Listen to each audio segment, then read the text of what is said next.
17 November 2012, वेळ दुपारी 3:33. मुंबईचा श्वास आपसूक थांबला. महाराष्ट्राच्या काळजात धस्स झालं आणि अवघ्या हिंदुस्थानच्या डोळ्यात पाणी तरळलं. बातमी आली, आपले साहेब गेले. ज्यांची गर्जना घुमताच अवघी मुंबई ठप्प व्हायची, थिजून जायची, ते हिंदू हृदय सम्राट शिवसेना प्रमुख बाळासाहेब ठाकरे त्या दिवशी काहीच बोलले नाहीत. तरीही महानगरी मुंबई चिडीचूप झाली. सगळे रस्ते शांत झाले. ते जणू एकाच दिशेला धावत निघाले, मातोश्रीकडे. त्या दिवशी मातोश्रीवर कुणी दाद मागायला आला नव्हता, ना कुणी साथ मागायला.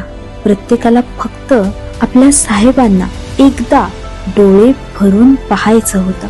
त्यांचं अखेरचं दर्शन घ्यायचं होतं. त्यांचे आभार मानायचे होते. साहेब, किती केलं आमच्यासाठी. त्या दिवशी जनसागर लुटला होता एका युगाला निरोप देण्यासाठी. एक युग ज्याने त्यांना ऊर्जा दिली, स्वाभिमान दिला, ताठ कण्यानं जगायला शिकवलं, अन्यायाविरुद्ध लढायला शिकवलं. आज ते युग संपलं होतं, पण त्यांनी मनामनात जागवलेला स्वाभिमान तो मात्र आजही प्रत्येकामध्ये थकथकतोय. मराठी अस्मितेची जाज्वल्य मशाल बनून.